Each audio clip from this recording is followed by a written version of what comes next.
Welcome to our presentation on female gifted students for Jennifer Smith and Danielle Martinez. when we think of girls and the gifted and talented, we tend to overlook them. And this is why we decided to go ahead and do a presentation. Now, an old riddle said, a father and a son have a car accident and are both badly hurt. They are both taken to separate hospitals. When the boy is taken in for an operation, the surgeon or the doctor says, I cannot do the surgery because this is my son. How is this possible? Now, I remember a time when I was growing up where were talking about this riddle, and I consistently had trouble grasping the fact that a woman, could be a surgeon or a doctor or even gifted. So this is the need for this presentation. I'm going to speak to you first about the development and individual differences about female gifted students. Our young gifted females tend to show their giftedness before males. They're going to be more similar to gifted boys than female peers in terms of interests, aspirations, and attitudes. In elementary, gifted females tend to outperform their gifted male counterparts. Adolescence is where we really begin to see a distinct change. Social pressures and changing motivations change the priorities of our gifted female adolescent students. They begin to feel different or strange. They'll start to downplay their achievements to blend in and make friends or build relationships. They crave acceptance from their peers. Due to this, it is believed that gifted female students are unable to achieve their highest potential because they are stuck in the love and belonging tier in Maslow's hierarchy of needs. So you can see down in the bottom corner of this presentation that we have a simplified version of Maslow's hierarchy. Students are unable to achieve self-actualization or their fullest potential as learners until they've achieved all of the tiers below.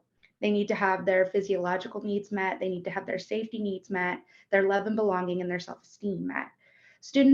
Female gifted students are stuck in the love and belonging tier. They don't feel as though they belong and they struggle to build those relationships and feel that love. A huge reason why we may see these young girls struggle is because of their desire to build relationships with a partner. Adolescence is a time where puberty begins and people begin to really explore relationships with the opposite sex. Men tend to look for women who meet their intellectual equals, who are their intellectual equals or intellectually inferior to them, whereas women search for their intellectual equal or intellectual superior. This may be why we see adolescent girls dumbing themselves down in order to form these relationships and mask their gifts. When thinking about inclusion and the environment, we need to create a supportive environment for our talented and gifted girls.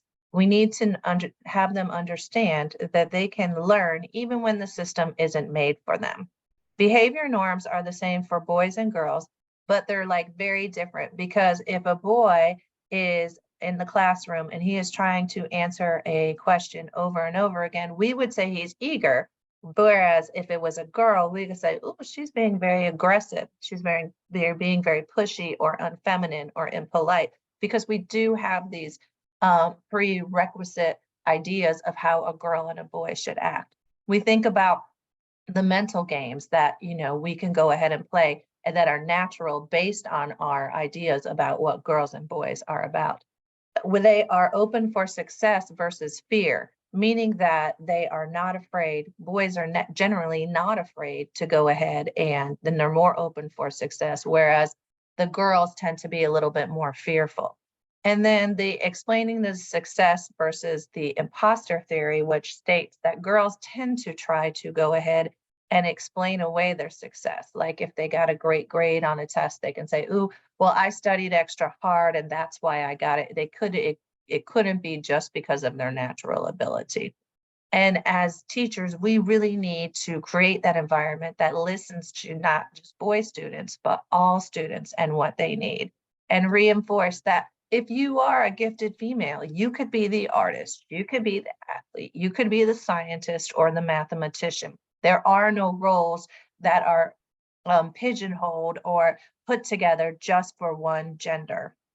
We need to provide attention to male and female students equitably. I know me and Danielle had talked about, thinking about if we're calling on our boys more than our girls. And I think sometimes we do this subconsciously. and praising the intellectual work.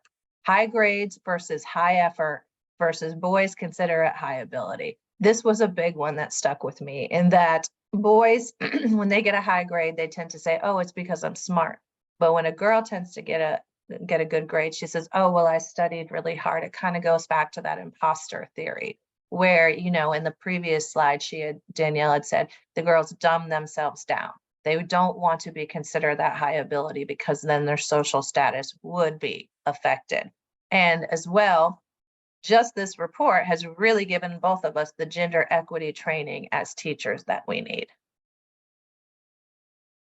And when we modify the general curriculum, we need to really think about accelerated mathematics and science instruction when it's applied to people-oriented problems. And I am a big proponent of the project-based learning, and that women, girls especially, they really need to go ahead and relate to what they're thinking. So in the corner, I have some of the scientists in the past that have really been they've been really good for the field. We need to read biographies of influential and noteworthy women, and we need to arrange for guest speakers to act as role models for females, such as women in science, math, politics, engineering, and others. Girls need to know that their aspirations are real and they can reach them.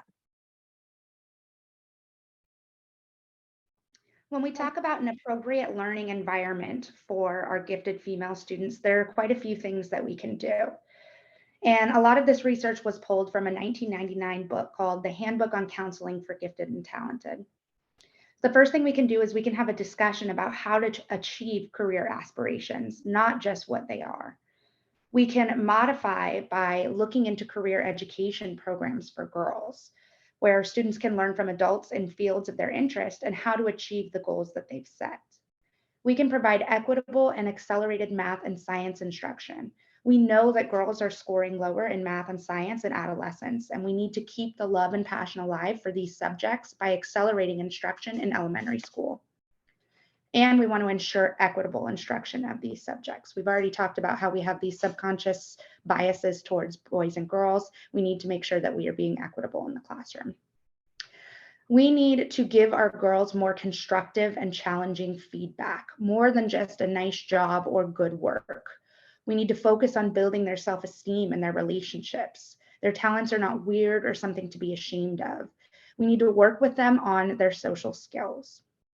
We also want to make sure that we're grouping our gifted girls together and appropriately challenging them and encouraging their relationships with each other.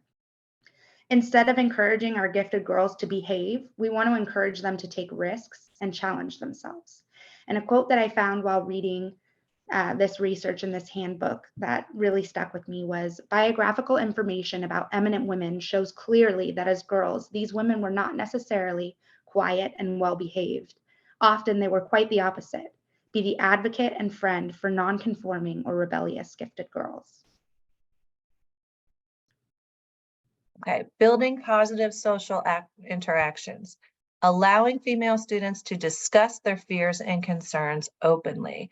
And this is definitely goes back to what we were talking about, being stuck in love and belonging. A lot of girls do not want to go ahead and discuss their fears because they don't want to be seen as weird or different, and they want to belong. So we need to form support groups with students and discuss ways that women can combine their career and family. This one hits me really hard because my daughter has aspirations to be an anesthesiologist, and she is getting ready to go into her junior year of high school. And I'm trying to prepare her to let her know that yes, relationships are important, but she needs to make sure if she wants this ambitious career, and she's in her AP classes trying to prepare for it, she needs to make sure that she keeps her eye on the prize and she has the ability to do it. So I honestly, with this presentation, felt this presentation through and through. We need to reward the assertiveness in the gifted females, and we need to give them opportunities for leadership roles in the classroom. A lot of times we tend to go more towards the male students for leadership, and we really need to make sure to give the females a chance to, and this way we can recognize their talents and achievements And then they can interact with gifted female students as well as interacting with the male students. Like the previous slide, Danielle had said, we are going to talk about making sure they're grouped. And, going back to that first riddle that I discussed, just discourage sexist remarks from students and sexism in media. And I know social media is it's a huge problem now. It's a gift and a curse. And I say with the social media, we need to make sure that we have the students looking at things that they need to be looking at, positive things, and scrolling through things that they need.